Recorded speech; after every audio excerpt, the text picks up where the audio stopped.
Even today, Kilani assisted with some of the shootings and co. There, you can see his photograph is there. So then, with the writing, with the everything, he did all his composing and everything. Then we started looking for locations and co and things like that. So I got involved with all the films more than the plays. Okay. Why, sir? No, because I was in school. After that, I was working. And you know the plays, even when you, thank you, even minus the rehearsals that are constant, you also have to be traveling with them.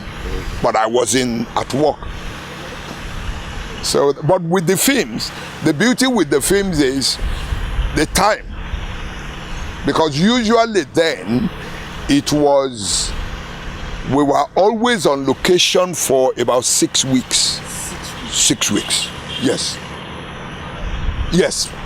I remember we were in location for 6 weeks for Aye, Jaye Seme, Aroquintenio, Ayomo, 6 weeks minimum. It could only be more. Because you are moving from one location to the other. And everything has to be moved. The lights, the sound, everything. The setup. If you don't finish, you go back and finish it. So, that's it. So without sounding as if because I know you are his son and you are likely to come up with very positive things about him. I was going to say, what kind of a man was he, your dad, and how did he? Well, when you say what type of a man, he was, you know, let me paraphrase geniuses and great assets and great artists as, I want to be careful about the word now.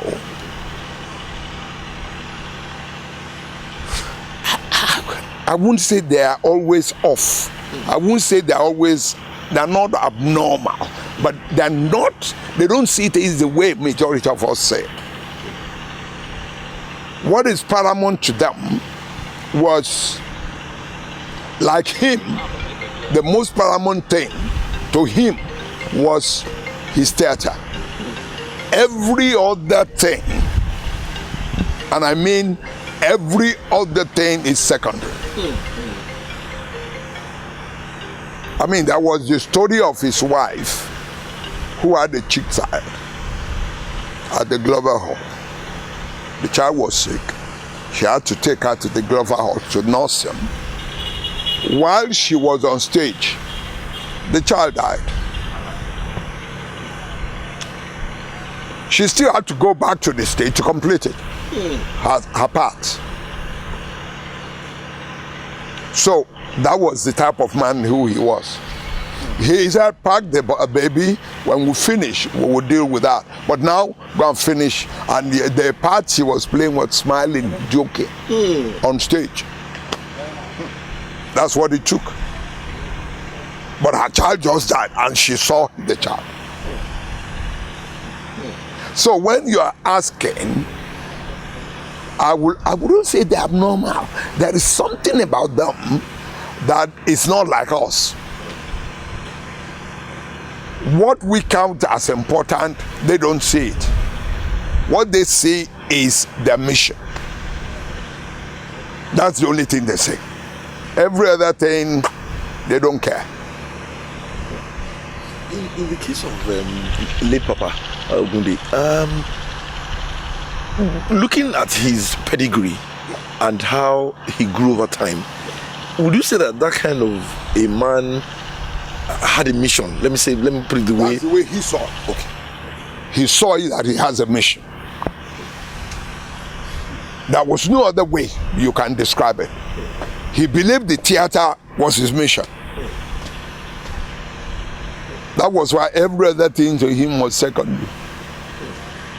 He wouldn't disturb you whatever you want to do, but for him, you can be sure. He wouldn't do any other thing. And if he was still alive, I am sure he would still be on stage or in the films. He wouldn't do anything else. Nothing would make him do anything else. So, in his career, sir, especially at the early stages, he did a lot of political plays that reflected the mood. No, not political plays. You see, he believed, don't forget, that his own father was a pastor and a teacher. His maternal grandfather was a very strong Ifa priest where he grew up. Paternal because the mother, his own mother, the father of his mother was an Ifa priest, renowned. And he was with him until he was 10, when his father took him to go to school and settle down. So he knew everything, the basics of Ifa, the basics of sacrifices, the basics, because he was there. Then the father now took him into Christianity. He now became a Christian and was and so the thing was, he never saw the discrepancy between both. He never did. Because he always tells you, well, there was always the argument with, he had so many bishops as friends. He was always telling them, tell me what Christ did that if I did not do.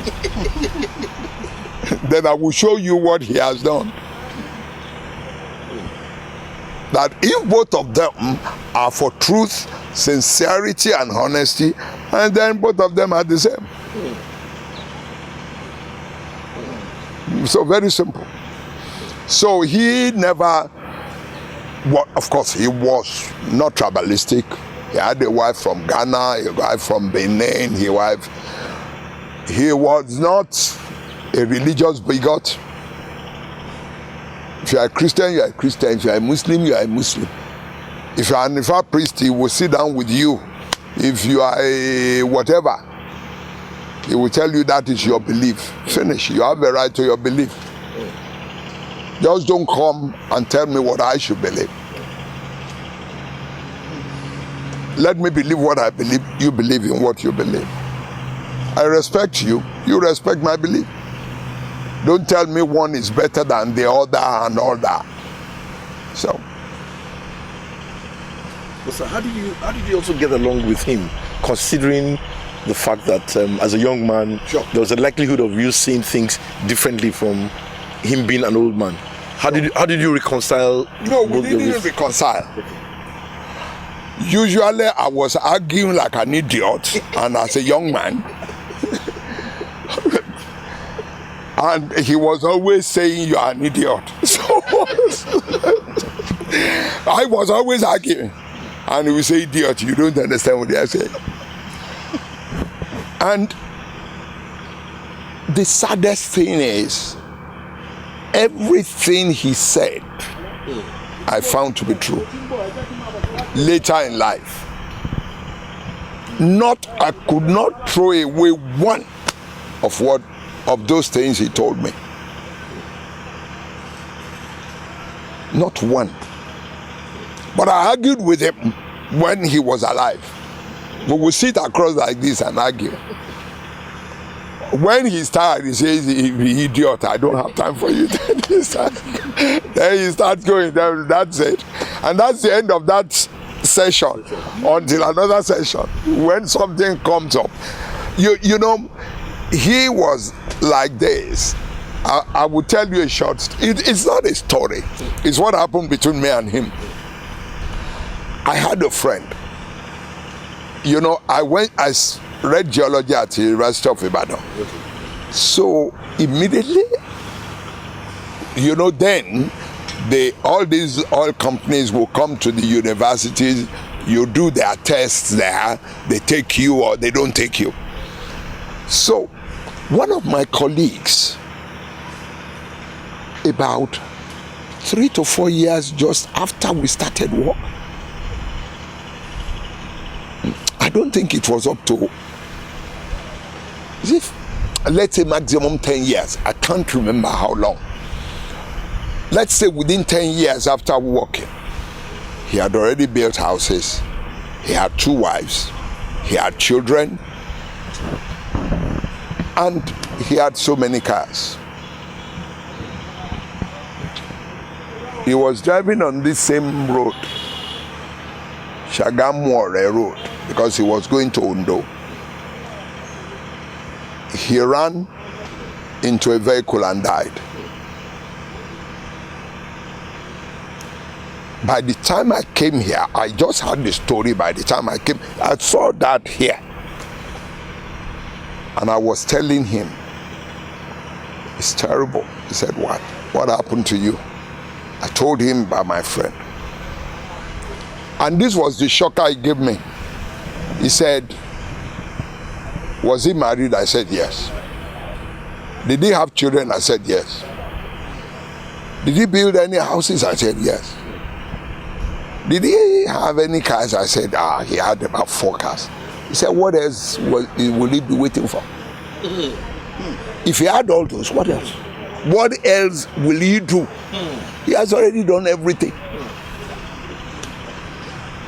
That anything he does after that will just be multiplication of what he already has. And he doesn't need them. I said, Daddy. He said, yes. So you can see where the philosophy is. That you already have everything people do. That you already have everything people do. And that's it.